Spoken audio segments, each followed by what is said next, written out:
Hi there. Thanks for joining us on Let's Talk Taste with Sherry, where we're saving the earth one flavor at a time by gathering community to share wisdom around the natural connections between our innate sense of taste and flavors that are grown in healthy, regenerative soils. Welcome. Hey there, Sherry Hess with the Flavor Remedy. Thanks for joining me for another episode of Let's Talk Taste with Sherry, saving the earth one flavor at a time. And you can't talk about saving the earth without talking about the soils of our earth. If you've been following along and listening to my episodes, you know by now that the correlation that I'm trying to make is between our innate sense of taste and the God-given gift to detect nutrition through our senses as it connects to healthy foods grown in nutritious soils. So there's lots and lots of people out there doing lots and lots of things to help rectify the situation, to remedy what has happened in corporate farming and mass-produced genetically modified foods and all these things that are kind of what I refer to as pseudo solutions, things that are addressing one thing but causing another issue, right? So when it comes to saving soils and making choices in our own individual homes, we have some options, right? But they're not always necessarily, maybe they're not affordable, maybe they're not feasible from an energy standpoint of how much or from a time standpoint. And I'm talking about things like, purchasing organic can be one thing. There's so many things. That's the thing, is we get so stuck on thinking there's one solution out there, and that's not true. We have all of these yet to be discovered solutions. Anyway, my point in all this, what I'm getting to, is that I today want to talk to you about steps that you can take to save the soil in your own home. And to help me walk this journey is my very favorite director and interviewer, Ron Ben Joseph. Welcome to the show. Thanks, Sherry. I'm so happy to be back. Thank you for having me back. I love that you talk about soil and agriculture as it relates to flavor. Like I know, like I just think it's so profound because we have to look at where the foods that have the flavor are coming from, right? So you've taught me so much about that. Things that I just totally took for granted. But I do have to say, so I moved to Colorado in 2015 from Chicago. And I'd heard about composting in Chicago, but it was just that thing that people in Boulder do. And I moved to Boulder. So we get to Boulder, and there's, the three bins, the recycling, the trash, and then the composting. And so implicitly, I was like harkening back to being a kid and like not doing all my homework, because I only I only understood the recycling, and hopefully no one shoots me for this, but I only did the recycling and the trash. I never understood how to pick out what is meant for the compost. Can you just help me start? Let's just start there. I'm simple, okay? My master's is from a state college. I do not understand composting on a base foundational level. Okay, well, tell me what confuses you about it first. Like, it's which part, like, so it's the scraps, right? There are scraps of food, but it's not all food. Is that what's confusing? Yeah, like, it's not all food. So what is it? Is it like chewed up? I mean, like, if I was in Boulder and I had a pet goat that chewed up a can, like, is that it? Like, is it like recycling? Is it something in the middle? No.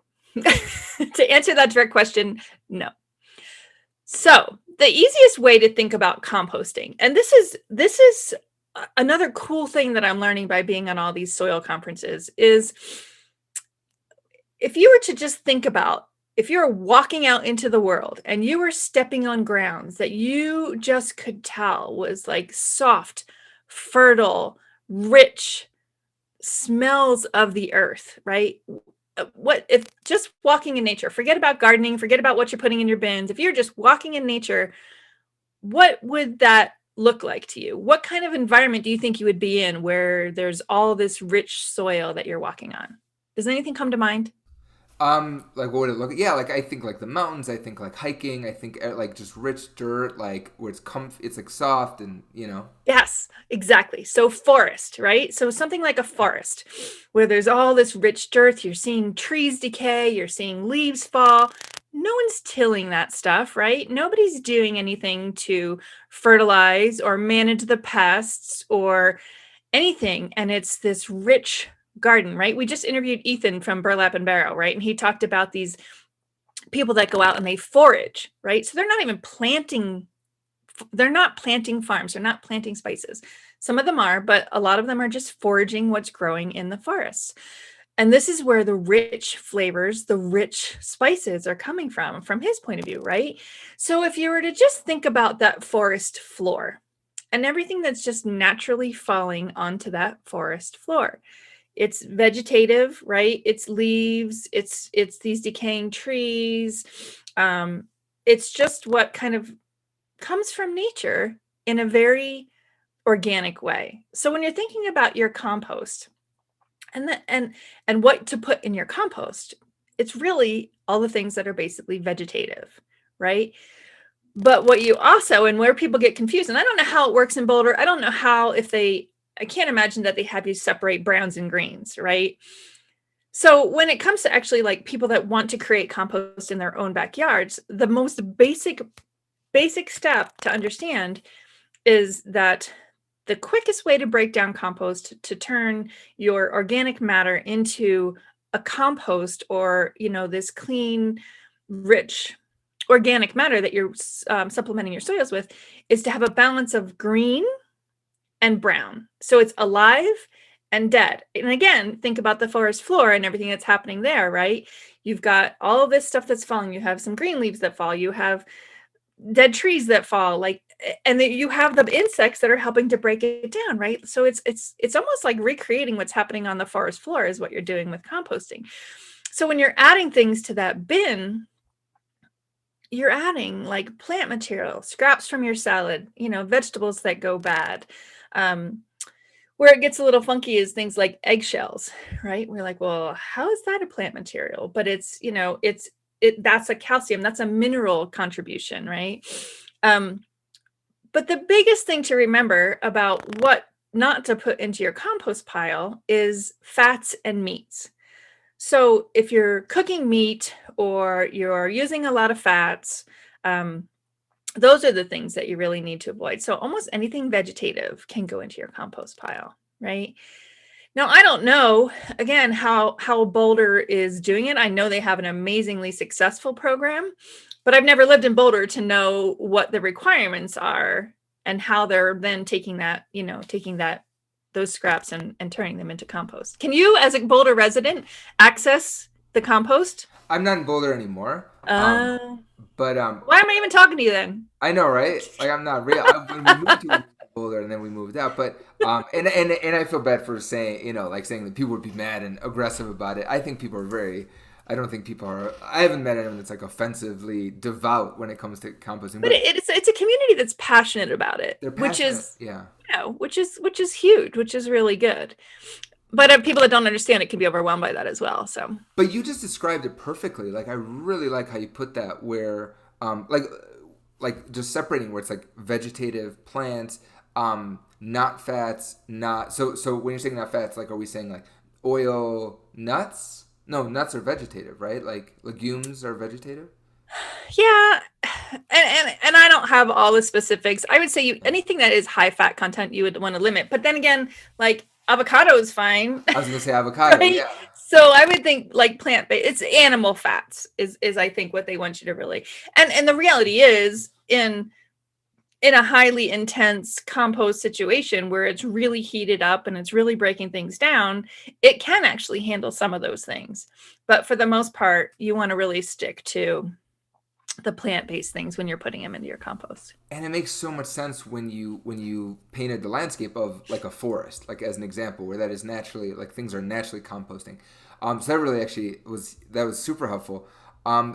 Then similar to forest, like Ethan talked about, he was talking about getting cumin in like a special desert, not desert, but like a special field in a different country, all these things. So what is the when so, like in a Boulder or anywhere that has a good program, what happens with that compost? Where do they take that compost, and then how does it kind of come back to me in return? Like where do I see the results of that composting? Does that make sense? Like because in my head I just throw it off and it disappears. I'm totally ignorant. Well, and that's okay. And you know what, to be honest with you, I'm not really familiar with how the industrial composting, like when they're collecting it at that level and they're taking it off. I probably should go and visit one for myself. I just know, in my house, I've been composting for years, and I'm not like, I wouldn't even call myself an expert composter. But this is the beauty of composting, is that you don't have to be an expert. I mean, nature just breaks things down naturally, right? What happens if you choose to compost and you don't take any time whatsoever to really research it? You can end up getting frustrated or deterred by doing it, because if all you do is collect all your scraps and throw them into, like, I have a barrel bin that just spins. So the idea is that the green and the brown come together, and they, it's a heat generating thing, and it when they're balanced, this heat helps to break things down. There's microorganisms involved as well. And it really turns out to be, when you just keep rotating it and giving it air and letting it have oxygen, and the heat is kind of occurring naturally, it breaks down into this rich soil amendment. Honestly, I don't do that to that extent. I compost all the time, which means I'm constantly adding fresh greens to my compost. And what happens when you have fresh greens all the time is it never fully breaks down, right? But I'm okay with that, because when gardening season comes around, I just take whatever's in the bin and I put it in the soil and I let it be organic matter, and the worms will eat it and it'll get broken down, and I'll cover it just with grass mulch in my garden, and it still will continue to break down in the soil. So I'm not a perfectionist. So I'm not telling you this is how to do it. I'm just telling you that you don't have to be perfect at composting. You don't have to be perfect to make a difference, to contribute to soils. So everything that you're eating, right? So if you have your, the stems of your strawberries, the peels of your oranges, the ends of the celery, the all the parts of a salad that you don't use, or something that goes bad in your crisper, it's a big deal to not throw that away. It's a big deal, and people don't think about it as a big deal because we're just so used to throwing stuff away. But to take those scraps and allow them to kind of be put back into the earth, as opposed to contributing to the landfills where they're not going to break down properly, and they're certainly not going to be feeding soils because they're mixed with the plastics and everything else in our landfills, right? Like, it's almost like this, it's a huge sacrifice by taking food scraps and putting them directly into your garbage instead of letting it feed the earth. We don't think about it. We don't think twice about it. But that one little move can contribute hugely to improving soils, even if you're not the one who's growing it, right? So the fact that Boulder has a community composting thing is rare. It's huge. It's awesome. And the way that comes back to you, to answer your question, is that compost then goes back into soils where people are growing food, right? So that compost is the nutrients of food broken back down, ready to be regenerated back into new soils. That compost amends soil. Here in Colorado, we have really high clay soils. So it helps to improve the drainage, and it also improves the nutrients, right? So by you composting and contributing to this community compost, and allowing whoever's accessing that, which is local farms in Boulder, maybe local gardeners, maybe if you were a gardener in Boulder, you could have access to that compost. I don't know. Bringing that back and putting that back into your soil then allows you to grow healthier, stronger, more nutrient dense, and more flavorful food. So it's contributing to all the things that we're frustrated about, right? We're frustrated about food doesn't taste good anymore. Spinach doesn't taste like spinach anymore. Even meat, chicken doesn't taste like chicken anymore. Like, so the chickens are eating the plants and the bugs, and like, it just is this full cycle of flavor. So if you're passionate about flavor equaling nutrients in your food, composting is a simple thing to do, right? And if you don't want to take it all on yourself, there's organizations that also will collect compost, or you bring it to them. So I actually just learned about that this past week. I watched a soil conference with the community that created the Need to Grow film. And he talked about this website called makesoil.org. Is that right? Makesoil.org. Yes, makesoil.org. And I just got on there this morning. I don't know a lot about it yet, but the gist of it is that people are creating opportunities for us everyday people to compost, to offer scraps, to improve soils, right? To contribute to some kind of a composting situation where, every little step matters. Every little step to save our soil is huge in making sure that our food stays flavorful and nutritious. That's great. I mean, that is so helpful. Everything you said is like really helpful, and I love the idea of not being a perfectionist about it and just starting. And that makes so much sense, like how that one shift could help. Yeah. Walk me through. You've talked before, and I love what you had to say about it. Like, talk me through about the on the growing side how it affects flavor. Like how. So I get like I get how like you said, the chickens are eating the plants and the bug, but like what is the core thing that happens to flavor as it relates to composting? Like what does composting do to enhance flavor and make a better, quote unquote, better flavor? Yeah, that's a great question. And it has a lot to do with the nutrients in the soil and the availability. It's like a biodiversity in the soil that helps contribute to the strength and the health and the flavor and the nutrients of a plant. So, as I mentioned before, I'm participating in a lot of these soil conferences, these regenerative soil conferences. The everyday consumer really only understands, if they understand at all, that there's organic and there's conventional. And basically, that really, in the broadest, simplest of terms, can simply look like less expensive and expensive, right? So we are kind of in the situation where we assume that the more expensive is better. And people, don't get me wrong, there's a lot that is better about organic, but certified organically grown food is not necessarily more flavorful. It is a step in the right direction because it's less toxic, but it's not necessarily coming from the richest, most fertile, most amazing soils. So on these regenerative soil conferences, people are like doing all kinds of different agriculture, like eco agriculture and quantum agriculture. And they're looking at things from these new ways of understanding what's happening in our soils. And one of the coolest things is there's this network of intelligence in soil. So a lot of people are talking about no-till soil. So no-till soil means, and my whole life, I mean, my dad was a farmer. We always, dug up our garden, rototilled it every year, and put new, in my younger days, we did use just like a straight NPK fertilizer, and now it's compost and organic matter. And um, there's such intelligence in our soils that we're just kind of literally scratching the surface on what's happening in our soils and the life in our soils. So what compost does is adds organic matter. It adds this life. It adds this dynamic situation to our land and our soil that creates a biological environment that allows food to grow the way it needs to grow. So the compost contributes nutrients, it contributes live matter, soil. We're all kind of this mindset that all plants need to grow are chemicals, and primarily 3 chemicals, the ones that are listed on our fertilizer bags. But it's so much more than that. There's life involved, there's minerals involved.